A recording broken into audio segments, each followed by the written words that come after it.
Hi to the 4 people watching my video. Honestly, I never thought I would do the knitting hot takes video, but I love watching those kinds of videos because I like knowing other people's opinions on stuff, and like I know it's all for fun, but just like the controversialness of it is kind of funny to me, so I thought I would do one too.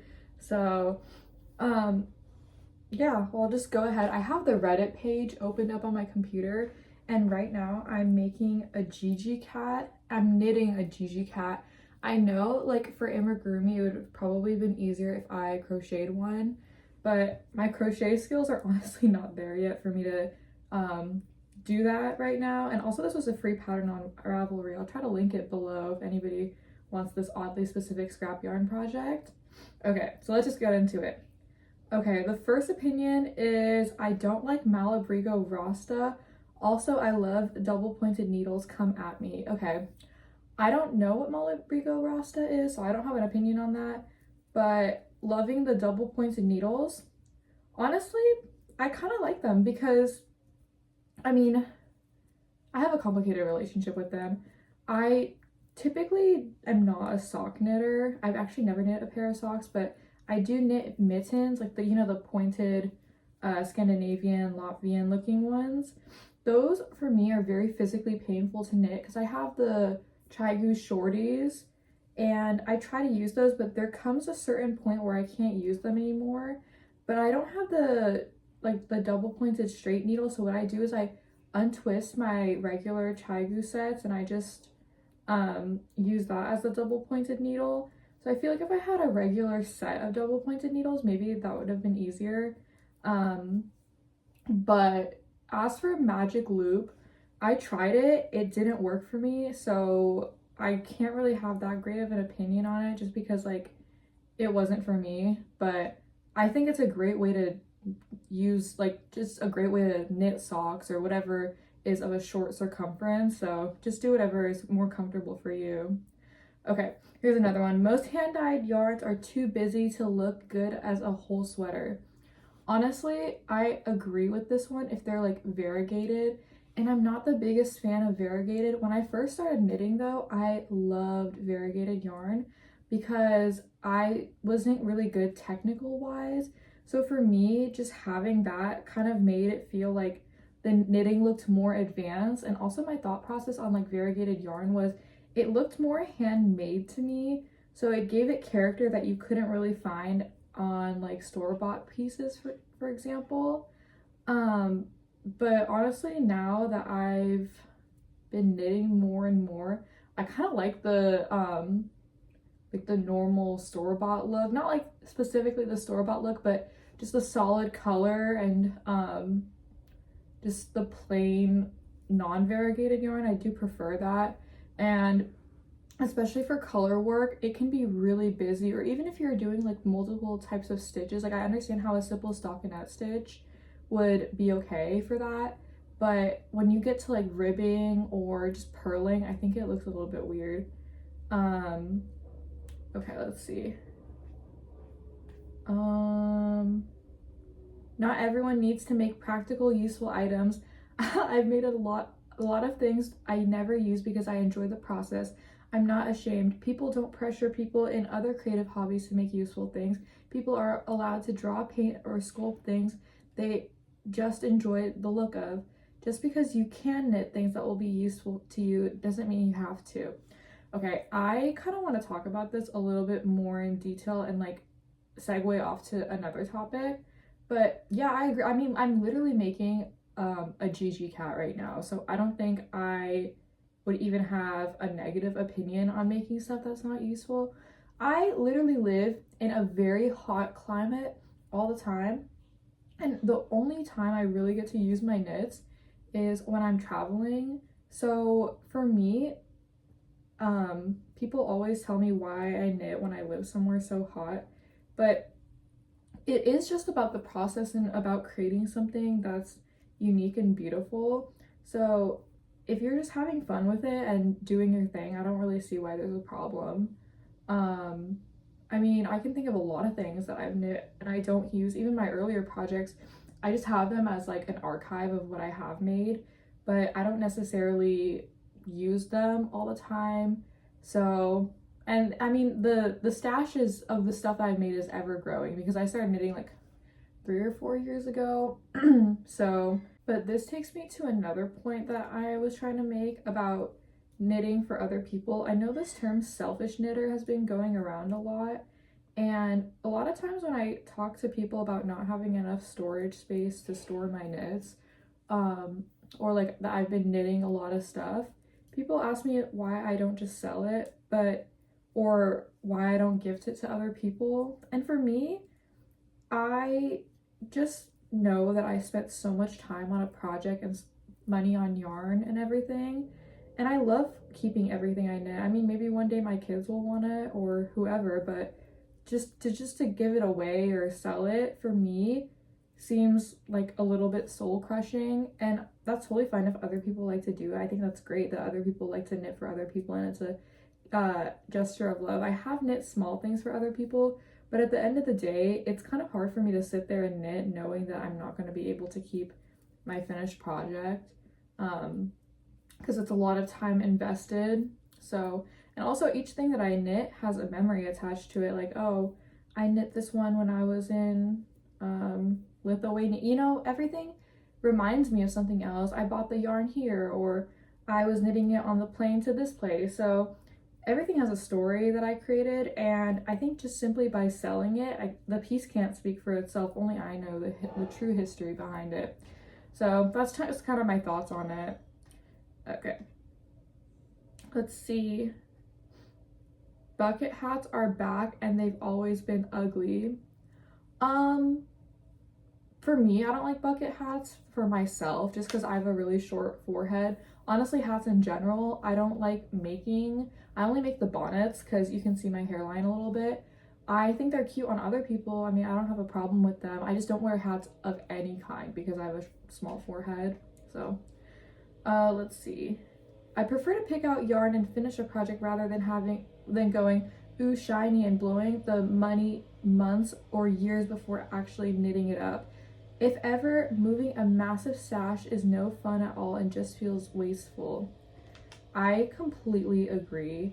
I am a project knitter. Like, I have to buy the yarn and have a very specific project in mind that I'm gonna do either right away or like next project, so I have it ready.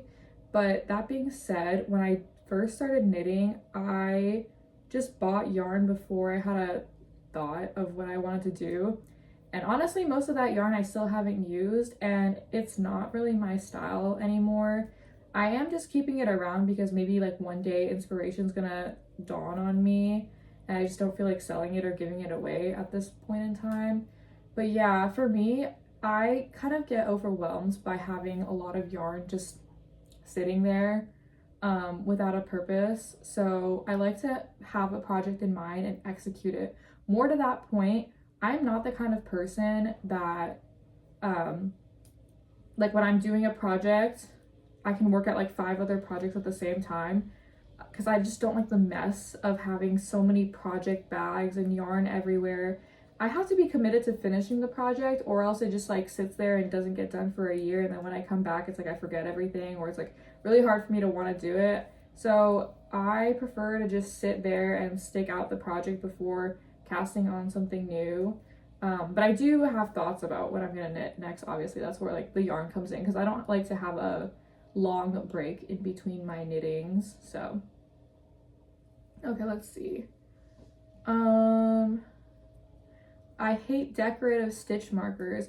The ones I've fallen in love with are a pain in the, and I just go back to locking markers because they stay out of my way. Well, I'm actually using a decorative stitch marker right here from Etsy, but okay, it depends. The locking ones are my favorite, and I know which one she's talking about. It's like the ones that are like colorful, chunky paper clip, or not paper clips, like safety pins. Yeah, I like those ones. Those are pretty generic and I don't feel sad about losing them. But I mostly use the clipping ones for like counting where the stitches are. But these ones that are like circular like this, I like to use them because I can just slip them off the round. And sometimes the clipping paper clip looking ones gets stuck in the yarn for some reason, so this helps me avoid it. So I can see where this person's coming from. I'm kind of neutral on this though. Okay, let's see. Knitting snobs are snobs. Everyone was new at some point. People who say knowing how to knit doesn't make you a knitter, insert snotty tone here, can bite me. Yes, yes, it actually does. Yeah, I agree with that. I have encountered some knitting snobs, but you know, honestly, most people in the community are pretty nice and welcoming. But I have seen like some knitting drama or tensions within the knitting community just online, and I can see why this person is saying that. Do I think it's right? No, I think everyone should be able to have this hobby because it's really life-changing and it can do a lot of good. So, all right. Normalizing having a huge yarn stash and spending all your money on yarn is ridiculous. Yeah, I agree with this. This is kind of more over to the point that I just mentioned, so I'm going to move on to the next one. There's nothing wrong with synthetic yarn, even if you're making something you'll use for many years. Wool isn't always the best, neither is cotton. Each have their issues. If you're going to shame people for synthetics, you better never wear polyester fast fashion or use any single-use plastic bottles and cups. Much worse than that. Okay. Yeah, honestly, let people knit with what they want to knit with.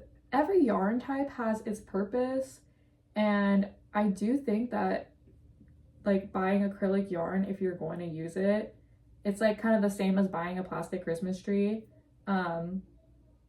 Maybe not exactly the same, but I did have a plastic Christmas tree that I used for years, and it was up in my room for literal years, and I got the most possible use out of it even when the bulbs burned out that I could have. So I mean, there's different ways of being sustainable. If somebody's buying acrylic yarn, maybe they're not like, and maybe they're not spending like $1,000 on other types of yarn, but they use everything that they have. I mean, I feel like there's not really a problem with that. Or maybe it's for a baby sweater and they don't want to spend a lot of money on the yarn, which is also valid. So yeah, just I think people can knit with what they want to knit with.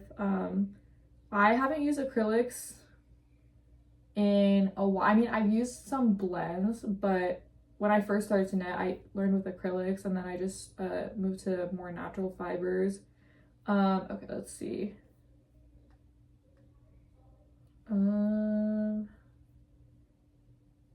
Stephen West patterns are almost exclusively hideous. I think there's one or two or three that I would even consider knitting, much less wearing, but I hate almost everything he makes, and the colors he chooses make them even worse.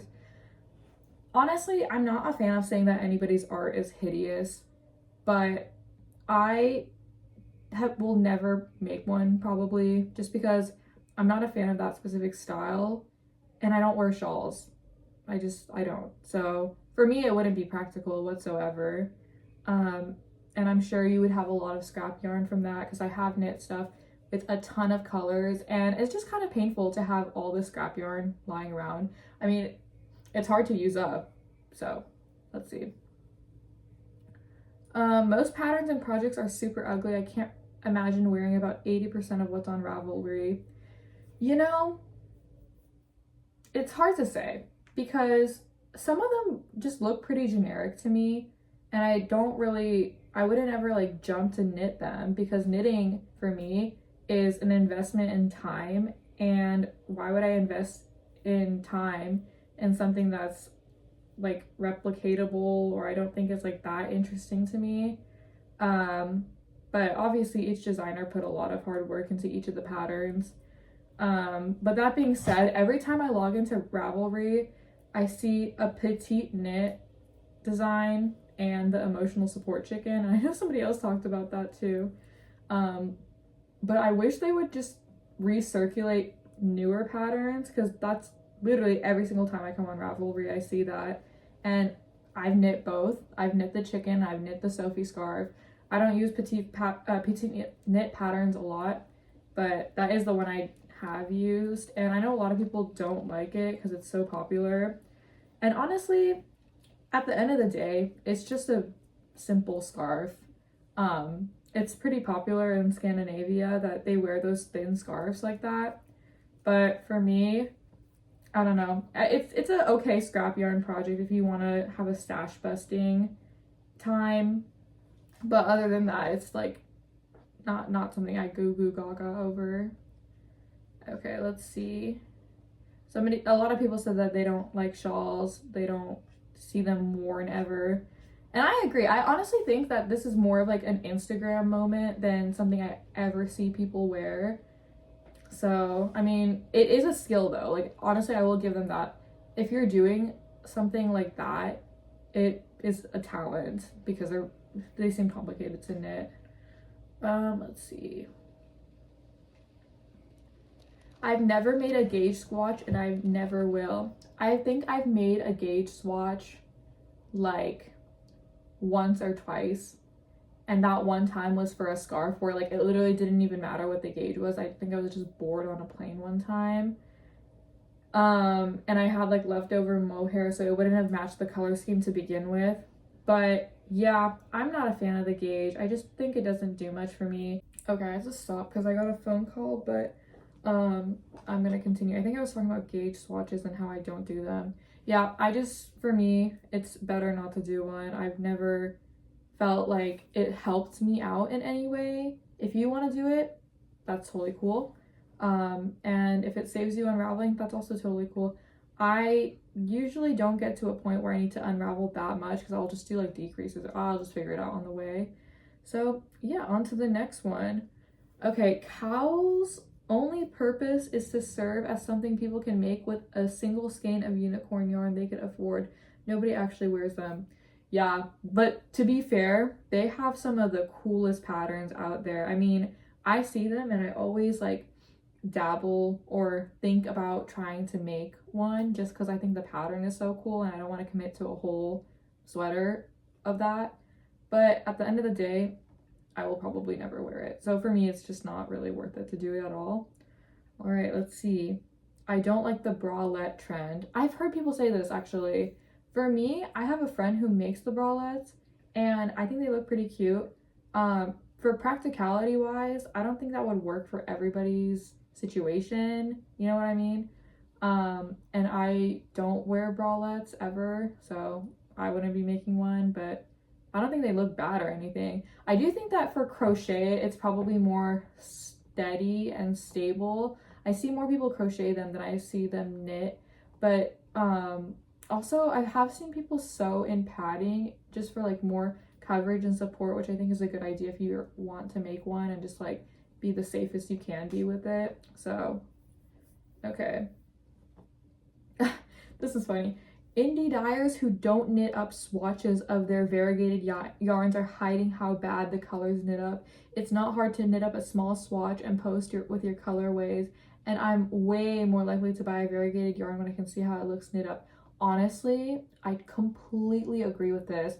I think that you should show what it looks like because it's not one of those things where it's a solid color and it's gonna look the same knitted up and you can already tell what it's gonna look like, but the consistency of the not consistency of the yarn, I would say, is just a big factor that contributes to the project. And you don't want to be working on something, spending hours on it, and then you're like, wow, I hate this and I didn't know how it was gonna look because I didn't have a point of reference. So I agree with this. I think it is a good thing to do for transparency. I'm trying to see if I can find any other things. Oh, okay. I don't believe in frogging. If I made a mistake, it stays in because I don't strive for perfection. I disagree. Do I like frogging? Well, I call it unraveling, but when I first heard the term frogging, I was like, what in the world? Like, but yeah, unraveling, same thing. I disagree. I don't like unraveling in any sense of the word. I think it's super painful to do, especially after you've washed the yarn and you've blocked it. It seems like a crime. And honestly, when that situation happens, I gotta step away, to be honest with you, or I have to have my mom do it because it's really painful to do. But at the end of the day, I can't tell you how grateful I am for the projects that I have ended up unraveling, because those become things I consistently wear and it fits better. Like, I don't want to look at a piece with resentment because it came out wrong. And I guess this goes back to the thing of doing the gauge swatch, but sometimes there's other things that you just can't predict that are going to go wrong that has nothing to do with gauge. Just depends on like how you knit it. So if you're uncertain, I would go back and unravel. Okay, let's see.